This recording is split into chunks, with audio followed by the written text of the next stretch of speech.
Welcome to the Gottesdienst crowd, where we foster confessional integrity, liturgical preservation, and preaching that doesn't stink. We believe that the historic liturgy of the divine service is more than mere cobwebs of antiquity, but it is a true treasure of the Church, to be dusted off and brought down from her attic to be enjoyed. So let's get dusting. Welcome back to the Gottesdienst crowd. This is Jason Braaten. Today we have back with us Dave Petersen. Welcome back, Dave. Thank you. We are looking at the Gospel reading for the third Sunday of Easter, or after Easter, Easter 3.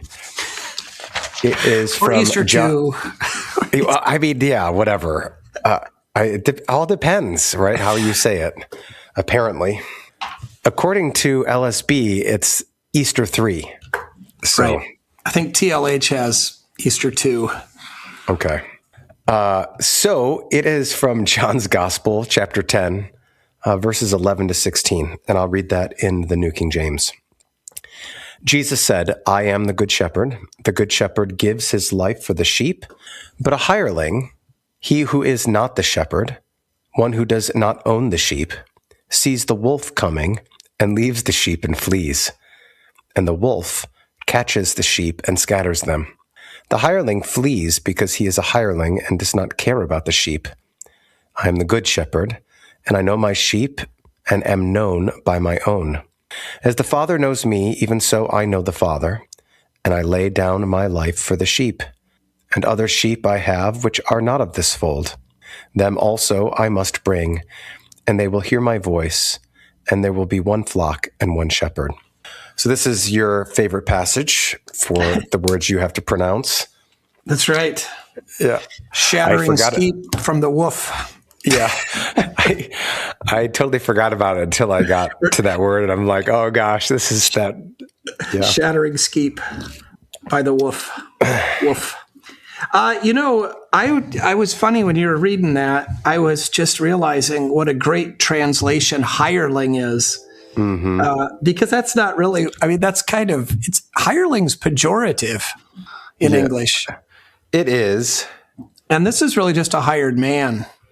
That's what the word means. And I think I like that translation because it should be pejorative, right? He's hired to protect the sheep from the wolves. It's the L that I can't get. The wolves, and when he sees them, he runs away, right? So he fails to do his duty because he's only doing it for money. He's a mercenary in the worst sense of the word. So hireling's I like it. Yeah, I think even in the sense of hired man, they don't have the same buy-in or right. They're not as fully invested, obviously, as those who own it. Yeah, of course. But I don't think hired hand is a pejorative term. No, it's not. Hireling is. Yeah, but I think that's the question. Is he trying to be pejorative here?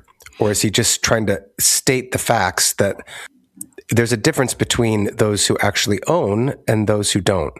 And you should not expect to get from non-owners what owners have. Recalibrate your expectations.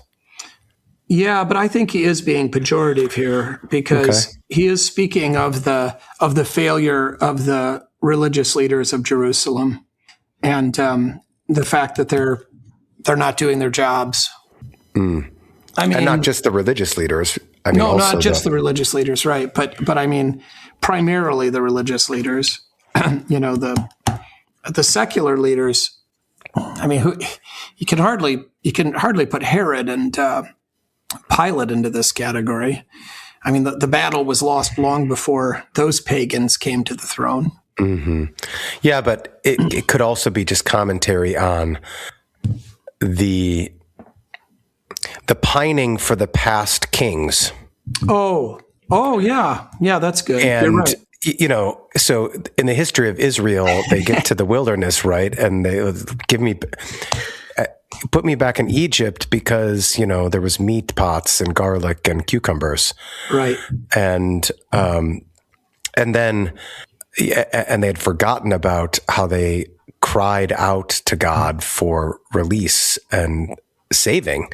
And so perhaps in a similar way here, there's a pining, even among the disciples, of reinstituting the kingdom.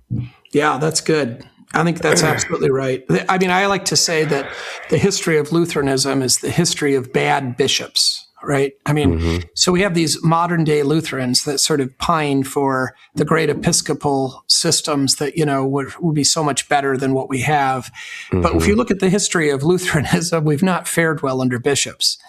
And, I think maybe you could say the history of Israel, at least from David on, is the history of bad king. Well, from Saul on, as soon as they have one, basically, it's bad kings. And I mean, the difference, of course, is Jesus is saying you need to have the right king. Yeah, no, and right. What we say is, well, we just won't have bishops then. I know. Right. And so instead we'll have presidents, and we've fared much better, I'm sure. Well, I think we have. I mean, really. We still have bishops. Yeah, I know. We just call them something different. But yes. I do think, though, that actually, if you look at the history of the Missouri Synod, right, we're 100. How old are we? It is 150, right? Yeah, more than that now. More than that. I mean, that's a pretty good stretch of time of orthodoxy. And when you look at the history of Lutheranism, you'd be hard pressed to find a stretch that long. And not that obviously it's been perfect or fully orthodox all the time, but what, like you like to say, on the whole and for the most part, the Missouri Synod's been pretty steadfast. It's had its blind spots, right along with the culture it's lived in, and pretty much defined by, sadly conformed to the culture it lived in often. Before the Civil War, and then, during this, you could just write along, you kind of go, oh yeah, look at that. They just fit in exactly like their neighbors. But anyway, I'm not, of course, it's not saying here that we don't need a shepherd because the hirelings suck at it. We do need a shepherd. And in fact, even the hired hands that do this work are actually supposed to do it. Yeah. So do you think that this is commentary specifically on the religious leaders, or do you think that there's more to the overarching sentiment of we just need to reinstitute the kingdom and everything will be fine? Kick the Romans out. Right. Well, I think so whenever when I've looked at this text, I think I always just think about the office of the ministry because of the language that's here. This is, of course, the Latin word pastor means shepherd.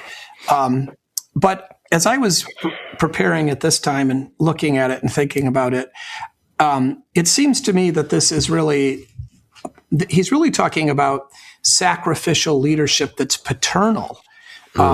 And some of the language in here is more really appropriate for the household than it is for the church or the government, I would say. And of course, that's probably because both of those things are derivative from the house, right? But, when he says, I know my sheep and am known, it's as the Father knows me, right? So, he's invoking that language quite explicitly. And as I know him, and then I die for them is really interesting. Then God the Father is the grandfather, right? You kind of have this, and then if you read the next two verses, right, in John's Gospel, right, no one takes my life from me, but I lay it down of my own accord. And then, this command I have received from my Father. So I think that actually, when we look at this, we're seeing, it certainly can be applied and is rightly applied to the office of the ministry, and can be and is rightly applied to anyone who is exercising authority in any of the affairs of men, including in the kingdom of God's left hand, and so forth. But really, I think, we ought to all hear this as kinds of dads and husbands, as the heads of households, right? What are we doing? And in that sense, I do think that in this text, that the primary threat is spiritual. That the wolves that are attacking, are not the it's not the Mongol, it's not Attila the Hun coming with his army. It's a spiritual battle. And are we willing to engage in that or not? And the thing is that you can run away and probably almost no one will notice. Mm-hmm. And yet the damage that's going to be done to your children and to your wife if you don't stay and fight and teach and lead, right? So then, think about So you think that he's pointing out the passivity of the people in general, of not necessarily failures in doing the wrong things, but failures in doing the right things. Yeah, and love of money, right, is again here, because the hireling is literally a person who's paid. The hired, that's the word for money that we're translating, right? He's working for pay, and he's not working with any kind of sense of duty, or of course out of love for his subordinates. He's working for money. And that's why he's like, well, this isn't worth it. I'm running away. And I think this is a term of derision in this context, that actually you're supposed to love these subordinates who are pretty markedly imperfect and making your life difficult, right? And this whole thing of actually leading them, teaching them, sacrificing for them, not caring what the world thinks, right, or seeking its riches, but actually believing that we're going to give them what is good, what is beautiful and fitting, right, which is primarily God's word, which will then order their hearts and minds into harmony with creation and all of this. And I think it's significant here that, right, Christ is the good shepherd because he owns them. That's I don't like that translation. So it should be because they are mine, right? So it's possessive. That's not ownership in the sense of, kind of crass ownership, but it's just like in English, right? With the possessive case, or what's, the genitive in Greek and in Latin, it has to do with relationship. When I say that's my mother, it doesn't mean I own her, right? But it means that you have this kind of familial obligation. I'm not, calling my mother and making sure she's okay because I'm being paid to do it. I'm doing it because she's my mother, right? Mm-hmm. And that's the language that Jesus is invoking and setting himself aside from the hirelings, who they're just hirelings. And the Father loves this willing obedience and the rightly ordered reality. Interesting, right? It sort of seems like Jesus should say, right, I know my sheep and I'm known as the Father knows me and I know him and I die for him, right? The Father knows me, I know him. And then but I don't die for him, I die for them, because there is this kind of hierarchy in a sense. That's why I said God the Father is the grandfather. But then the other thing that's so key in this is that Jesus doesn't outsource this duty, right? Yeah. There are hired hands that are helping him, but it's not outsourced, right? He is doing it himself, and he doesn't just pay the bill and then walk away. I think that even if you think of, in a sense, the bill is paid on Good Friday, on Easter Sunday, he comes into the upper room to get them, right? Mm-hmm. He's not leaving this to chance, right? Think about your dad coming to get you. Grab your stuff, it's time to go, and that's what's happening. And that's, of course, happens to them quite literally, in a sense, in the upper room, but it's happening also to us. Yeah, and the word that's used there is what? Ta idia. Yeah, my own. Right? That's used in John chapter 1 when he comes to his own, and his own do not receive him. Yeah, his own. I don't, but not. I own them. That's the right. So his people. He comes to the people that belong to him, and he belongs to them. Yeah, no, his own is a great, I think that. But I think sometimes I just, I don't want it to be translated as, I own them, right? They're mine. I mean, in a sense, we are his possession. Oh, sure, right? He of does course. purchase and win us. He does. And that does kind of come up in the, so if you look at the introit for this Sunday, it's Psalm 33, which is a creation praise psalm, though it does end with mercy. And of course, we don't get the whole thing, but we get some really key points. It starts with verse 5. The earth is full of the goodness of the Lord. And that word goodness is misericordias. So maybe we can get rid of the number problem if we use the Latin antiphons. Then we'll know what we're talking about. So misericordias Domini is the goodness of the Lord from that the earth is full of. And this is I just love this. Here in the Northern Hemisphere, it's spring, right? Mm-hmm. The grass is turning green and the flowers are coming up.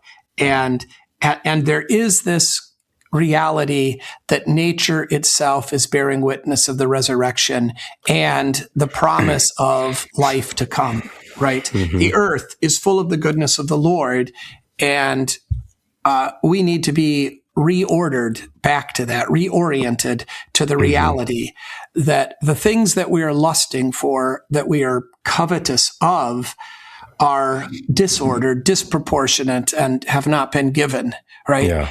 And we have been unappreciative, just like back to your Israel in the desert, right? Unappreciative of the things that are laid before us. And there's a lot of goodness in this world still, right? And beauty and so forth. And then, of course, by the word of the Lord were the heavens made. And then it goes to verse 1, rejoice in the Lord, O ye righteous, for praise is comely for the upright. Comely, of course, means handsome, right? Yeah. It is a fitting decoration, or it is a appropriate kind of embodiment and reality, and is pleasing to the Lord and then to men when we are full of praise and we are full of joy because of the goodness that's all around us, that of course only really can be good if Jesus has died and is risen. So I would expect that you'd have Psalm 23 here. I know. For the introit. So what is, obviously we can't get into the mind of those who put what they did in the places they did, but what conclusions do you think we can draw by having this psalm as the introit instead of Psalm 23? Does that help inform the rest of the texts? I think it does. I think that this Psalm 33 has a much more pointed Easter emphasis, because you've got at the end of the psalm here, you have that those who hope in mercy, he will deliver their soul from death, right, and keep them alive in famine. I think that Psalm 23. It's obviously beautiful and good, but I do think that this whole Sunday has a kind of tendency in our hearts to sort of devolve into sentimentality. The whole Good Shepherd thing, and then all those Scottish and English hymns that everybody loves so much. It can kind of just devolve into this Good Shepherd.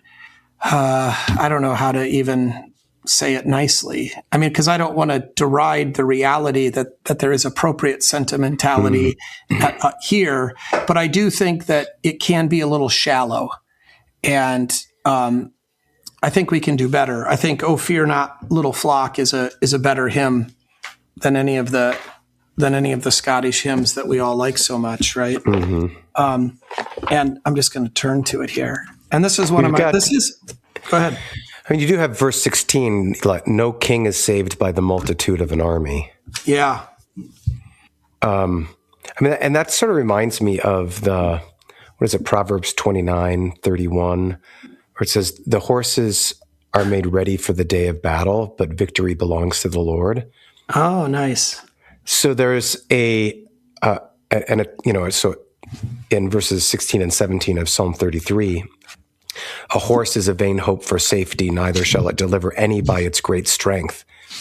So this is kind of David at the end of his reign, isn't it? When he's putting out the census and he's taking, he's counting up how strong he is.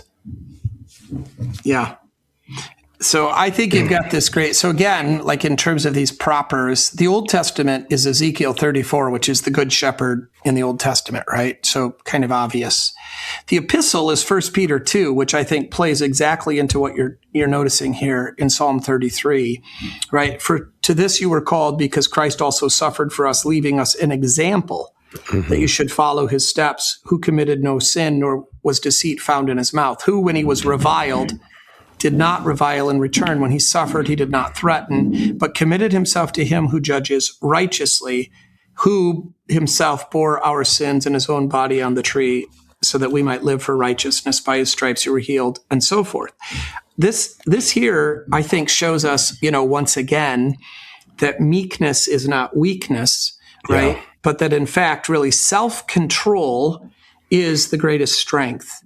Not being ruled by your passions, not becoming angry and acting, with bolstering or with, blustering words and foul language and volume and threats, and right? I mean, that feels in the moment stupidly like strength, but it's total weakness. So, I mean, you think about a dad. I mean, think about leading a family, guiding a wife, being a pastor, right? This is the model, right? That we don't right when we're reviled, we don't revile in return, and the standard is higher for the father than it is for the sons in a human family, right? That I mean, there is the sons will revile at times. They will criticize, they will complain, they will balk, they will fuss. Why can't we do the things that the other kids get to do? Why don't we have these things? Why are you so cheap? Right? They will say things that are inappropriate, that are insubordinate, and likewise. And it's not like the father be like, well, I'll show them, right? I can do it too. No, right? This is what we're being called to. And there's nothing worse when you see like a grown man trying to fit into the cool kids crowd. Right. Or there's nothing more devastatingly painful than a father who insults his sons. It's just devastating to sons and, neglects them or insults them. And I would say in a similar way, right? I mean, pastors of their members, right? District presidents of their pastors. I mean, right on up the, commanders of their, right? I mean, when you're the subordinate, you want the praise of your father, right? Yeah. And when you get reviling, and I mean, it's, from the father's point of view, we get it, right? The sons aren't as good as they should be. They're immature. And they're weak, but you're supposed to guide them and teach them by example, right? As Christ was. And I mean, this is specifically, but don't mistake this as just, rolling over, right? I mean, again, this is about exercising self-control, and that's real strength when you can take a hit and not feel like you have to respond back in kind. Yeah. So I think that's a marvelous sort of thing. The hireling, part of how I think we run away from our duties, is that's why I say, like, it's not even necessarily noticeable to most of the world. We run away from our duties by kind of self-pity and emotionalism and, this kind of despair or futility and covetousness, right? That is that, I sort of just vainly and proudfully and grossly wishing my wife was like some other man's wife rather than seeing in her the goodness of the Lord that's been provided. Yeah. Or, Well, and it seems like the contradiction to, if you want to go down the road of like discussing this as leadership, the contradiction is to then show what did Jesus do, right? He remained under his Father's authority. Yeah. Right. So you only have authority being under authority, not by being independent of it. Right. Right. Yeah, it's a beautiful thing. And is that hard. Something you would want to point out of, okay, this is actually addressed to fathers and anyone in sort of a leadership capacity, so to speak. Yeah. Or men in a leadership capacity. But women too, for sure. And in fact, I mean, How I think, so? Well, I think there is definitely, this shepherd is a nurturing figure as well, right? He's not just simply, teaching these sheep how to forage for themselves. He's actually providing comfort. And, so there's definitely, I think, both sides of the equation in this. Okay. So, there is, and that's, of course, I think, the kind of the thing that's maybe more prone to sentimentality. But it's real and it's good. Jesus, carrying the sheep, going out for the one that was lost, right? Yeah. That's much more in some ways a mom thing than a dad thing. Being much more concerned about the weak and not, but then also, the gentleness right on throughout it that we expect as well. And I mean, that's appropriate for fathers as well. But I mean, the virtue sits more firmly of nurturing and comforting in the mother than it does in the father. But it belongs to the father also. I mean, none of these things are exclusive, or they aren't really exclusive virtues, right? Yeah. And mothers have to make plenty of sacrifices. And I also do think a little bit, I don't have a Bible passage for this. Maybe I'm wrong on this. I do think there is a little bit of role reversal when it comes to mothers and fathers when they're dealing with the opposite sex in their children. So I do think there's a kind of sense in which mothers are, I think rightly, naturally sterner with their daughters than they are with their sons. And fathers, vice versa, right? So, I don't know. I mean, I think that crosses over in the teenage years. Oh, yeah. That's probably fair. I think that, for whatever reason, there is, I mean, I think mothers remain stern with their daughters, but it changes that sternness that they have for their sons changes when they get older, and suddenly it becomes, this is going to really sound horrible, but it's heard as nagging from the sons. And it might not be the case, but that's how they hear it. And there's the father's opportunity to teach them how to hear correction from a subordinate. Yeah. And not that the mom is a subordinate in this regard, but how do we hear correction from a female? And because they're coming into their own right at that time and wanting to take up what it means to be masculine, and they're learning that, and for whatever reason, I don't know if it's the tone or just the pitch of the female voice just rubs teenage boys the wrong way. Well, I think it's their pride, but I also think that what I thought you were going to say, and I think kind of happens in those teenage years. I think there's this sort of sense in which the boys become a bit of a threat to the mother, and there becomes this sort of fear that they're going to be bad men because they're feeling their oats, right? And they're feeling their masculinity and their strength. And by this point, they're stronger physically than their mother. And they feel, wrongly often like, oh, if I'm this, typical shallow thinking men, right? Might makes right. And, my mother should respect this.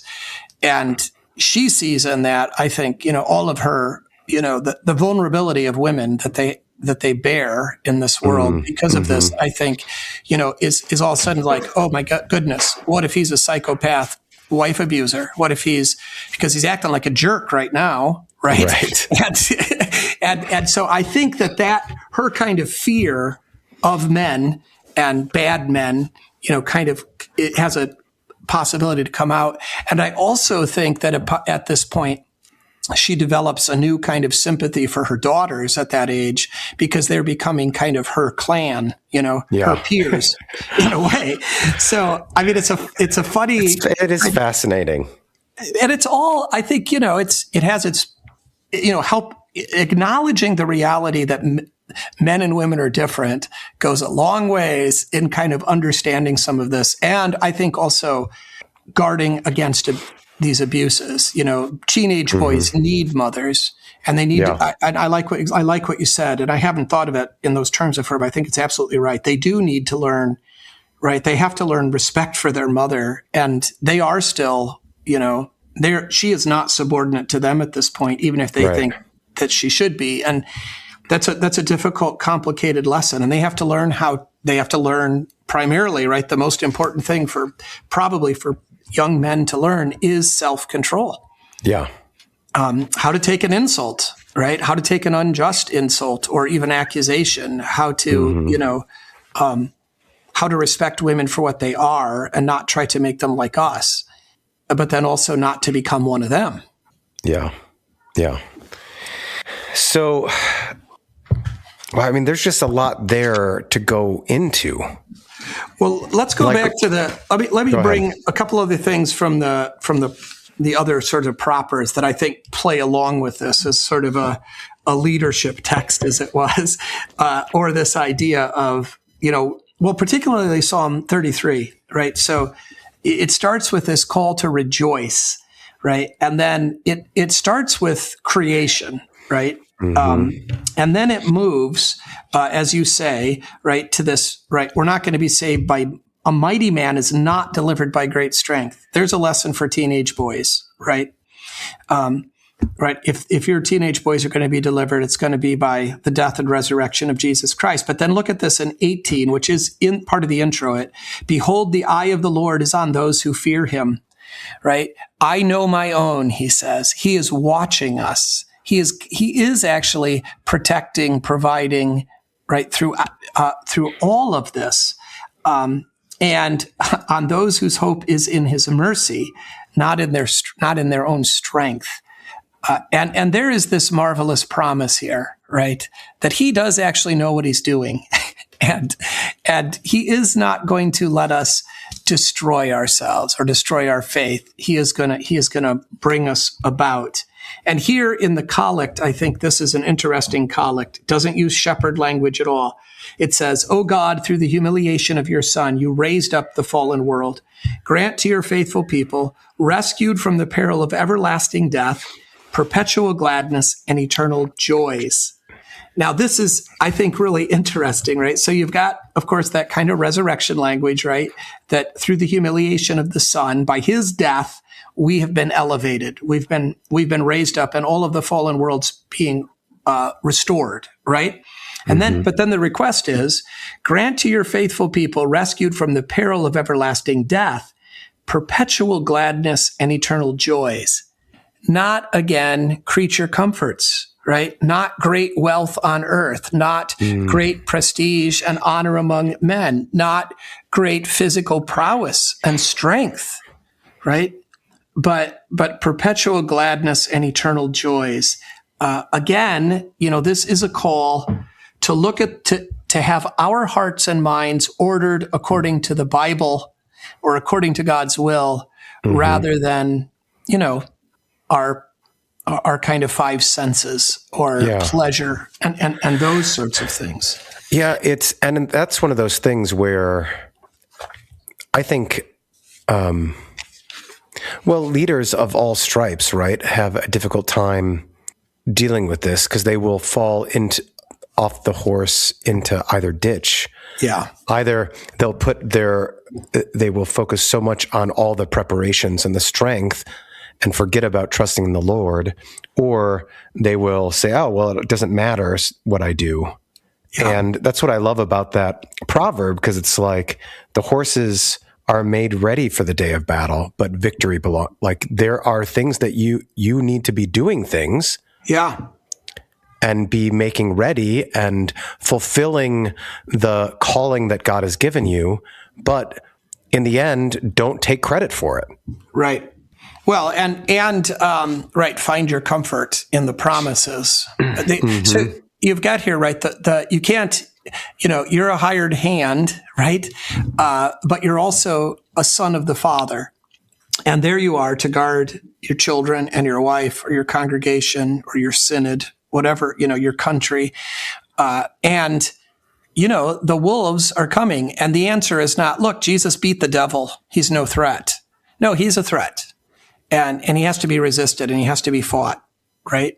We're not going to run away. We're going to do what it takes. And, if need be, we're going to lay down our lives, right? Jesus in the epistle, right? Jesus, who suffered for us to leave us an example, right? Not just to rescue us, but also an example.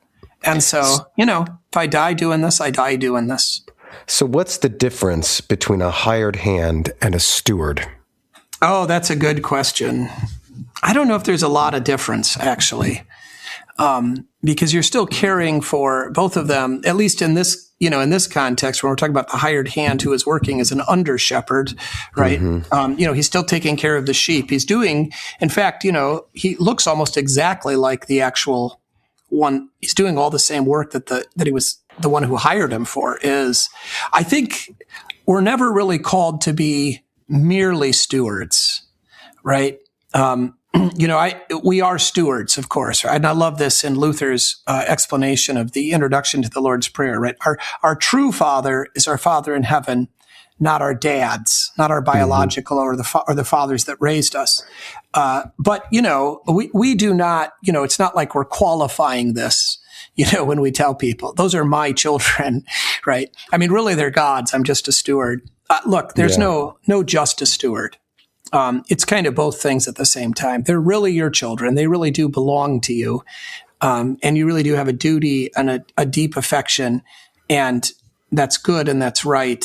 At the same time, it has to be ordered in that you are also a son of the Father and they belong to him and they belong to him more fully than to you. So I think when a hired hand or a steward, in the best sense of the term, is going to actually feel that he is part of the family and that this is actually because you can actually this isn't like the world we live in.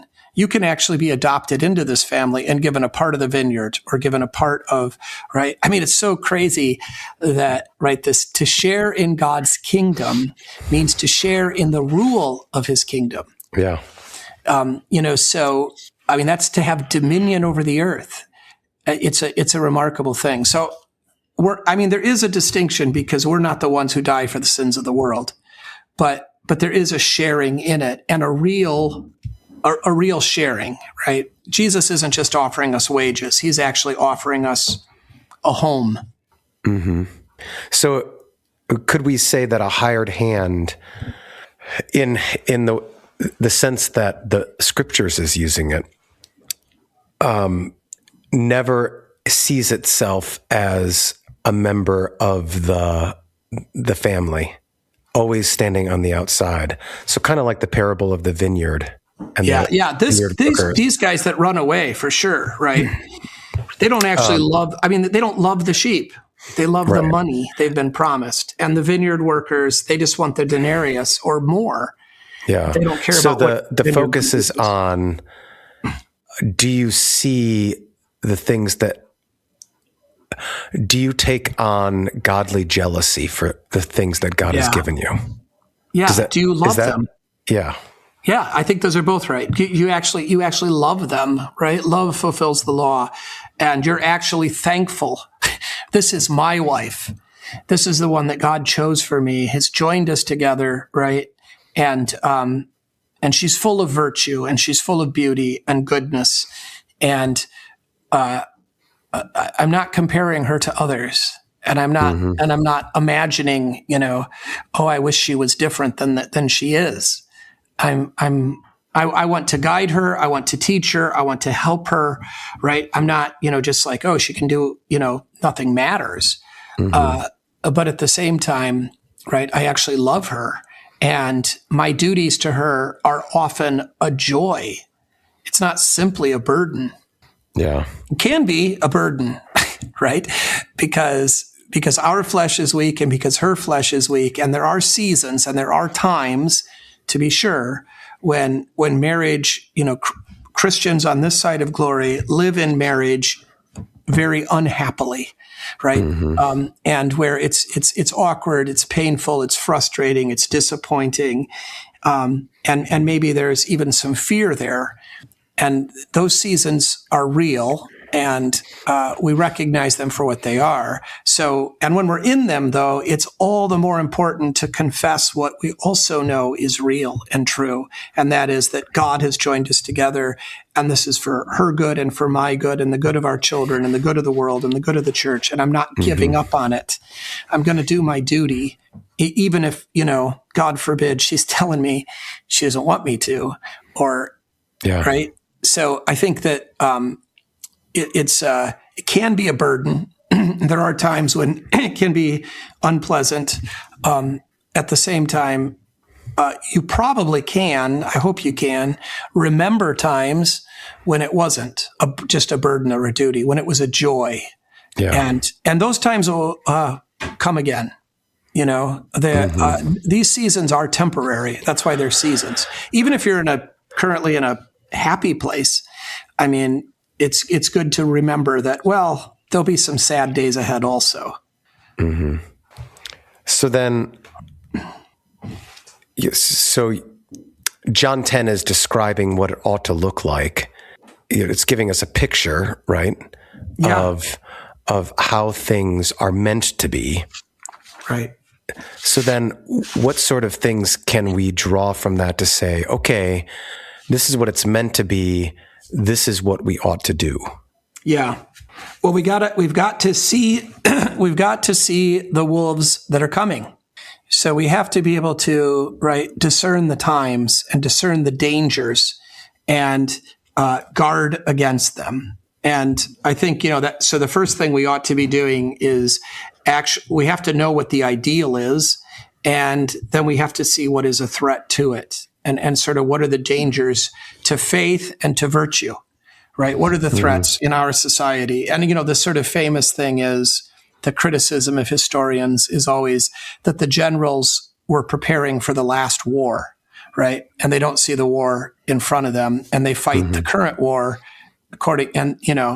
so, I mean, we need to see that in our own lives too, I mean, what's the real kind of threat to our families? I think, and I mean, it's not that difficult to discern, I don't think. I mean, we have in our culture incredible sexual deviancy and libertinism that is a great threat, and that's closely tied to digital media. Those are probably some of the most obvious threats that simply can't be ignored. But, along with that, we have, all sorts of sort of corollary dangers.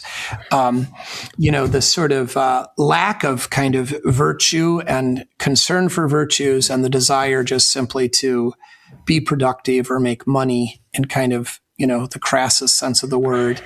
I mean, on down the line it goes, but I think to see the wolves that are coming, to recognize what my family and my congregation needs to be prepared for and warned against, trying to identify our blind spots, even though at some level that's impossible. So that's the first thing. And then, I mean, the other thing, of course, and maybe even actually the way more important side of this is that we cannot leave the sheep. We cannot flee, right? That even if they take us, even if it's a surprise attack we never saw coming, when we see the pain and the damage and the threat to the sheep, we've got to stay and fight, right? We've got to teach, we've got to guide, we've got to nurture, all those things. So how is leaving enacted in kind of daily experience, I suppose?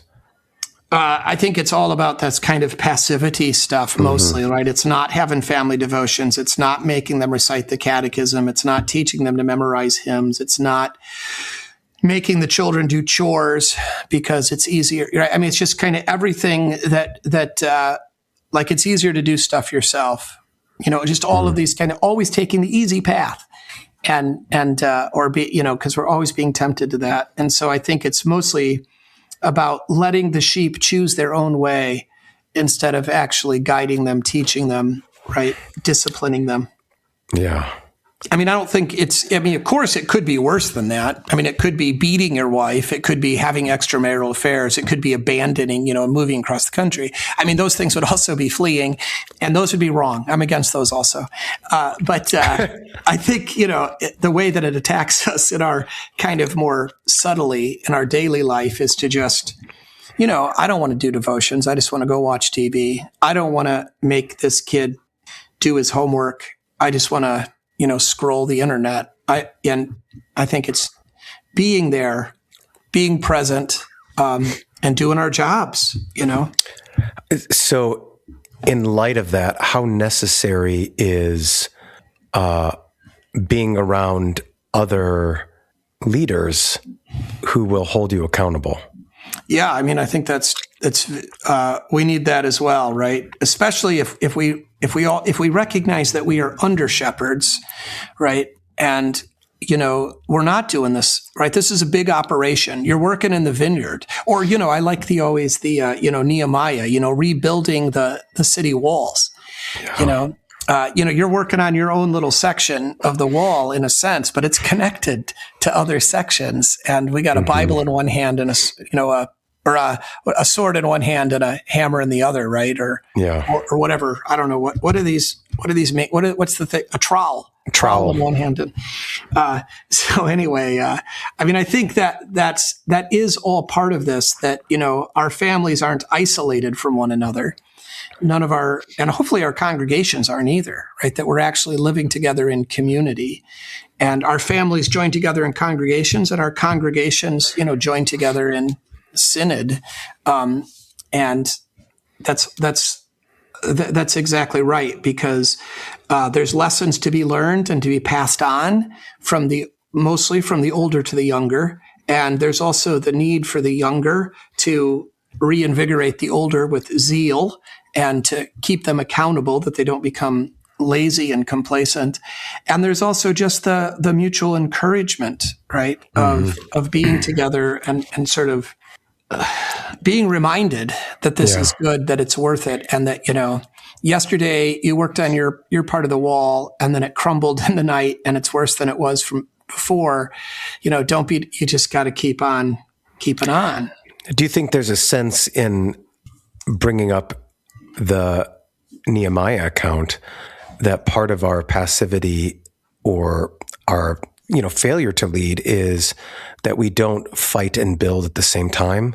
We want to do one or the other. Yeah, maybe that's interesting. Yeah, that's a good, because we kind of want to compartmentalize. Oh, it'd be better if we just focused on the one thing. Yeah, and so we're going to do all the fighting. Meanwhile, we're not actually building up the things that need to be built up. Yeah. Or just build up, and so meanwhile we're not fighting off the things that need to be fought off. Right. No, and I think it's that latter that we're more prone to.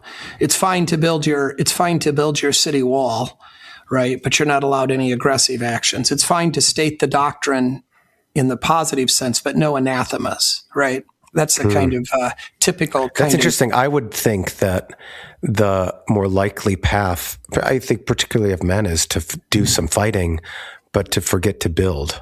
Yeah. Well, probably. I think it probably it's probably personality. Probably depends which is harder at the moment. We try to do it. Exactly.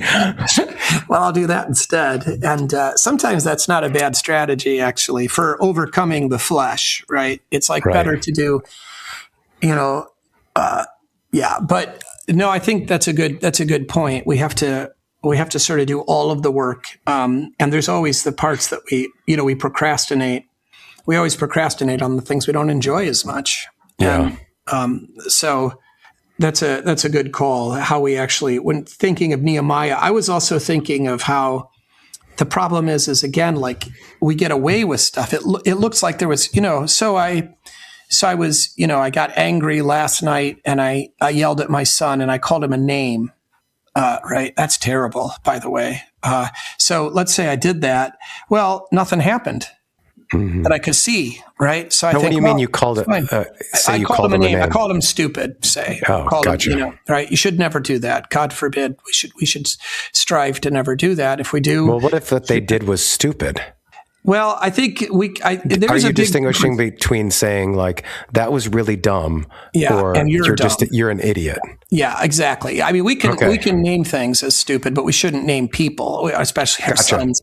Yeah, it's subtle, but it's important. Be lazy. You're being lazy. You're being lazy, right? You're not lazy. Yeah. You're good. Yeah. You're a good human, but you have a weakness, and we're going to deal with that. So So I think, let's say but in the moment, right? You're mad. And the flesh is weak, and you feel a certain pain, and so you want to strike out, and you want to hurt him. That's awful, but it's a real thing of sinful fathers, right? So you called him stupid, and you did damage, but you can't see it. So it seems like you got away with it. Yeah. And then it doesn't get named. It doesn't get repented. It doesn't get. You don't seek forgiveness, and then So it's sort of like with the wall. It's like, well, I was lazy yesterday. I didn't build up my wall, and nobody attacked. Yeah. And, so it was fine. We got away with it. Well, you didn't really. I think that's a lot of what happens to us also, is that, the devil, he's willing to, I always love this with The Devil Went Down to Georgia. It's such a great song in so many ways. And the best part is, of course, Johnny lost everything, but he doesn't know it. He got the fiddle of gold. He thinks he won. He didn't win the contest. He lost. He gave his soul away. And he thinks he's not going to find that out till he dies and goes to hell, right? Look, a fiddle of gold is a cheap price. And so, these things, we have to sort of, be conscious of what our duty is. And just because it seems like we get away with it, we're not getting away with anything in that sense, right? Our leadership actions, our leading of our family, have deep consequences for the people we're leading. And we have to take that seriously. Yeah. So how do you move forward on this? Like, in terms of, you're going to have to, you can't say it all, can you? No, you can't say it all. Maybe you could. I don't know. It'd be long. Well, I think it's just, maybe it's worth being long. Maybe it's worth being long and just saying, look, boys, this isn't just about pastors, This is about every Christian's duty to his neighbor within his vocations. And it's not just for men. It's for, it's for all of those who are exercising authority or who are subordinate, which is all of us, And, we need to think about this reality that there are wolves coming, and how are we going to deal with this? And how are we going to actually prepare ourselves for perpetual gladness and eternal joys rather than temporary? Do you spend any time describing the wolves? Yeah, I think that could be a way to recognize that the church is under attack. The church's doctrine is always under attack, right? And, the particular, again, it's easy to go after this kind of big, obvious, bad guys. And that's worthwhile. And I think that has its place to name it and to recognize this. But then it's always, I think, helpful for some kind of concrete realities to say, we need to be present for the sheep that have been given to have been put into our flock. We need to. So, you've already described one way in which the wolves are present in terms of, electronic sexualization. Is that the only way, or the primary way? Or sports. For families, I'm thinking of, kind of travel teams, college. That's a big threat. There's so many work. Debt. You could go on and on. There are lots of ways that we're being attacked and undermined, right? The desire for glory, whether that's at work by praise, or if it's at work by money. There's so many things that are, the flesh is just so weak. It's being attacked kind of on all sides. And I think we just have to we have to name some of these things and help people think about the fact that, okay, great, you don't have any televisions in your house and you don't have access to the internet. I mean, that'd be pretty unusual, but, this isn't, you've recognized this big bad wolf, congratulations. But, that doesn't mean that, you're suddenly sin-free or that Satan won't find another way to attack. And I'm not trying to say that all of these attacks are equal. I don't mean to, I don't want to make them like this is all the same and, nobody's perfect and everybody's a sinner and blah, blah, blah.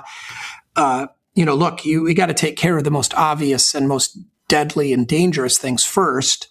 But we can't ignore, the other problems. And we do. You mentioned earlier that, seeing the wolves coming necessitates knowing what the ideal is.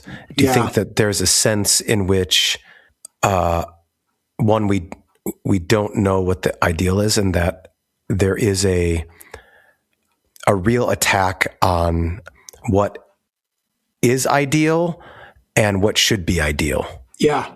And I think that has a lot to do with that meekness, right? The actual meekness of Christ and the example of Christ. Because I think it's either, right, it's totally effeminate and, just kind of softness on the one side. And then on the other side, it's just, kind of anger, as the two sort of exaggerated extremes. And to try to find this reasonableness in the middle, not that it's a compromise between the two, but where it's actually reasonable, right? It's actually gentle in the right sense of the word. That's it's self-control. It's right. It's strength, and that doesn't revile when reviled, but doesn't that's not meaning like it's not rolling over for it. So I think the ideal is Jesus. I mean, he is the example. When you say anger, you mean bitterness. Yeah, bitterness, right. I mean, right.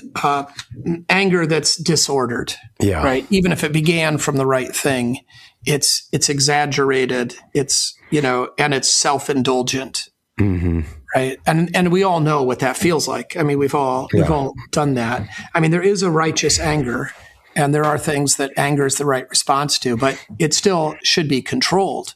Yeah. Right.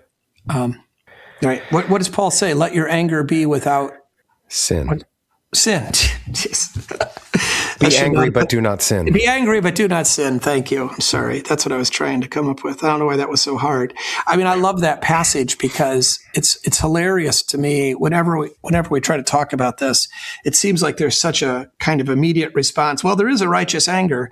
Yeah, I know that. And that's right. And we do need to say that. But I think it's hilarious that Paul has to put this, be angry, but do not sin. Because chances are, if you're angry, you are sinning. It's, and I don't just mean that in the kind of, that, nothing we do is perfect. That's true too. But it's just that, this is sort of like, have sexual desire, but do not lust. And we really don't know what it is on this side of glory to have sexual desire apart from lust. And we don't really know what it is on this side of glory to have anger without sin. And I'm not saying that we shouldn't have sexual desire. We should. We were created for it. It's part of how God propels life into the world, and it's a beautiful gift. But it is, kind of, playing with fire. And anger is a similar kind of thing. Yeah, I mean, I hear what you're saying. Speaking in that way, does that not create people who are prone then to passivity? Well, I hope not. To wanting to tiptoe around and always feeling like they have to walk on eggshells. I mean, Jesus doesn't. So, no. So it's, this is our model, that we want to be this. And there's lots of ways that this can go wrong. I mean, I think in fairness, kind of coming back to something that came up earlier, this sort of, fear of women fearing men, there's a legitimacy in that, a vulnerability that they have. And I think it's right for us to recognize also that the kind of damage that is done by a violent man, is probably worse than the violence that is suffered because of a passive man. That's kind of the consequences are so terrible that I think there is a kind of fairness to say, and this isn't in any way to say passivity will just be fine. It won't be. Your children will be dysfunctional. They'll be confused. They'll be harmed by it. So at the same time, I'm not sure that not that we can compare these things. We're not trying to choose the lesser evil. But, if you beat your children, the damage you're going to do to them psychologically as well as physically is going to be devastating. And I think it's probably fair to say worse, at least. Yeah, I mean, that's hard to judge, but I think there's a reality there. Yeah, I mean, I just don't know. But the problem is... I don't want either. No, and I think... Okay, so here's what I don't like. Because it seems like now we have a really huge problem that the whole culture suffers under. I agree. Because of the passivity versus the few households that suffered under the harshness. Right. Well, I think. And so again, that's not to diminish what that household suffered or to say that, that's better. I don't know if there's a better or worse there, but I guess if I were playing the would you rather game, I would rather have someone who periodically would give into anger, but not, and then recognize that was overstepped, than someone who was constantly talking them out of doing something to be passive. Yeah. I guess that's like when we were at seminary and counseled constantly to tread lightly and teach, and all of these things, never do anything unless everyone's on board, that kind of thing. It creates sort of a culture of passivity. Yes. And I guess that's sort of part of my concern. Yeah, I think there's a sense in which, like, let's imagine, this is a road that we're driving down and there's ditches on both sides of it, right? And it's a 2-lane road with a turning lane in the middle. So we got 3 lanes and we're driving down this road and there's no oncoming traffic, right? So the safest sort of thing and the place we want to be is actually in the turning lane, right in the middle. But when there's such fear of the left-hand ditch, right, that we're so terrified of that we're driving on the right edge, right? And the problem with that is that, we're not in the safest place and we're not where we should be. And then, of course, if, one of those tires goes a little bit off on the right-hand side, it can actually send us into either ditch. Mm-hmm. It's probably more likely to send us in the right, but also there's overcorrection, there's the jerking, there's this kind of reality. Yeah. But I think that often kind of what you're railing against, I mean, I think rightly, is this, like, we want to drive down the middle of the road, but there is a kind of exaggeration that actually doesn't want to be in the middle of the road. It's so terrified of one ditch that it's hugging the other side. Yes. And it's actually, even if it's not in the other ditch, it's so close to it, it's actually more dangerous. And the fear is, like, if we're driving down the middle of the road, but someday we could drift. Yeah. Kind of thing. And, well, look, I mean, yeah, someday we could drift. We could, maybe we have already drifted, and that's why we're, so maybe we're driving down the right-hand side of the road and somebody says, let's get into the middle. And then they like, nope, I don't want to be in the middle because I'm so terrified. And I think that's the situation that I think you're describing. And that's where I feel, or it seems to me that there's a necessity of having others to point out. Yeah. Right? You need other heads of households to say, that's interesting. Right. Yeah. What leads you to take that path? Right. And whether it's overindulgence of anger or overindulgence of passivity. Right. Well, and I mean, the thing with passivity is that it's worth trying to diagnose, what it's fear, right? Passivity comes from fear of action or fear of the consequence of action. So what is it you're afraid of? Is it your wife's opinion? Is it your mother-in-law? Is it your, is it your boss? Is it the affection of your children? I mean, there's all sorts of things that I think, that we have to. And then, I mean, I always come to the, Luther's explanation of the first commandment, right? That which you fear is your God. Yeah. You can term it, you can think of it in terms of love as well. I mean, but it's the same idea, right? Some person, probably not God, right? You're not worried about what God thinks because, you're worried about what humans think. Mm-hmm. And, so the passivity is usually driven by that kind of fear of consequences. Yeah. So do you think you'll just go towards fathers here, or do you think that you'll try to do more, and this sounds so hokey, a leadership sermon? Well, I think people need leadership sermons. Yeah. I mean, I think we are called upon to lead. I mean, followers, right? We're called to follow me. That is actually a leadership thing. And, learning to follow is a kind of leadership. I know that sounds bizarre, but it's true. You have to be able to follow to lead. And so these are all intertwined and interrelated. And just because, again, sort of some people have done a bad job with this, doesn't mean that we can pretend like there's nothing to it. So, yeah. Mm-hmm.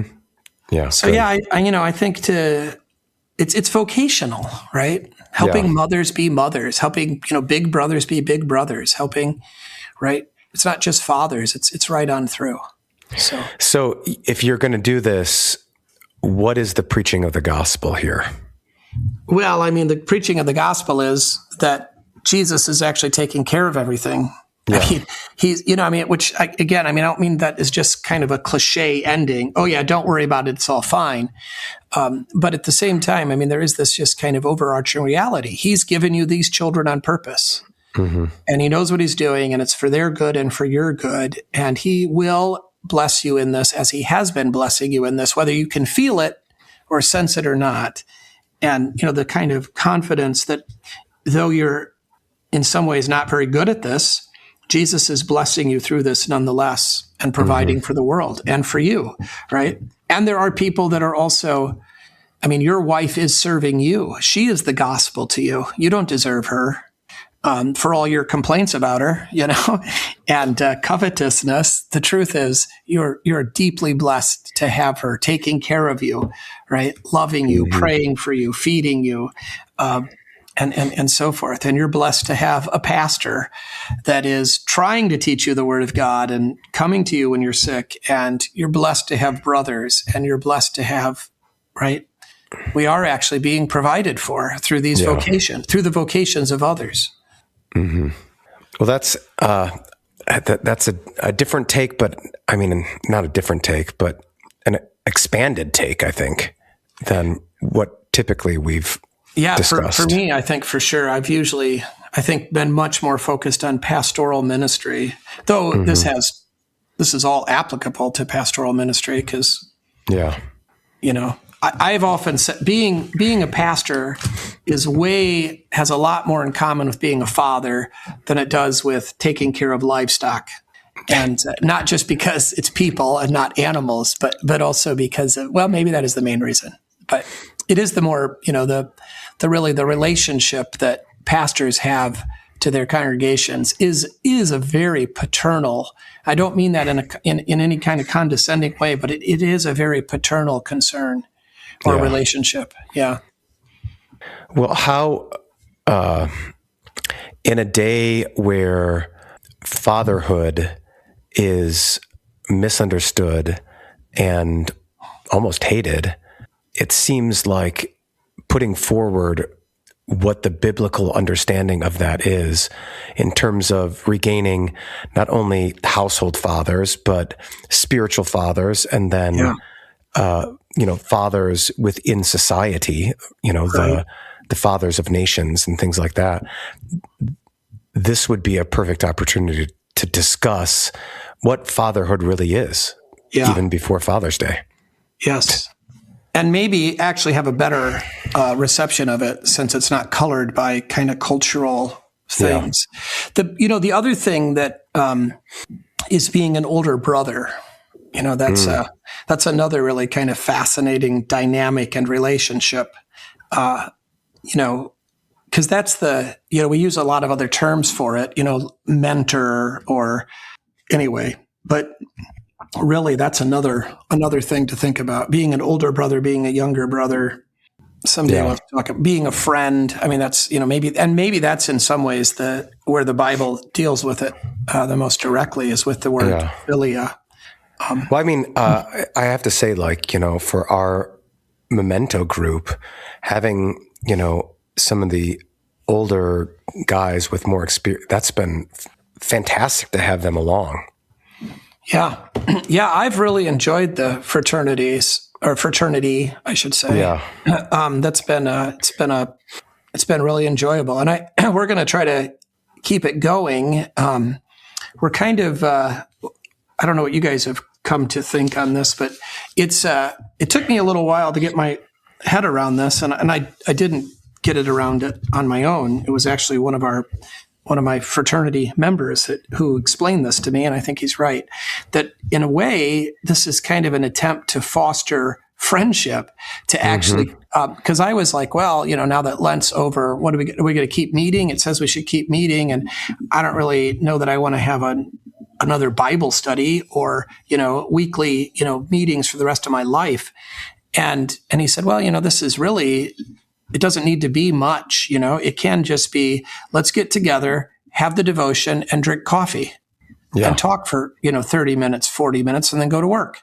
And once a week, it's just a deliberate, again, structure that probably didn't have to exist in the ancient world because people worked real jobs. They didn't work remotely, and they didn't work in cubicles, and they worked on, they saw people all day long. So now once a week we spend 30 minutes, 40 minutes, just, there's not a real agenda or program, but it's actually befriending one another and caring about one another and having a place to, and then opportunities there exist, through the devotional material and prayer, but also, for spiritual. The closest thing is that I think is the old farmers who still get together and for coffee once a week and discuss, when are you planting and anything that's going on in town. Yeah. Once a week. Those guys do that every morning, don't they? Depends on the season. I think they have different spots, but different people show up to different ones. I mean, do you remember, you never really came to, when you were a student here, you didn't really come to matins, on the weekday matins, and then hang out, did you? No. I don't think you had that. Oh, we did. I'm sure we did. Because we used to have You had matins. the Wednesday morning service, but I don't remember. Yeah, we had daily matins at 7 a.m. Yeah, I didn't. We don't now. The school's changed it. But anyway, it was, there have been times over the years where guys would come to matins. It was almost never women. And then matins would be over at 7:30, and we'd sit around and drink coffee for a half hour every day, or 4 or 5 days a week. And it really was it has been a joy in my life over the years. So, some of that's just restoring that and making sure that we're,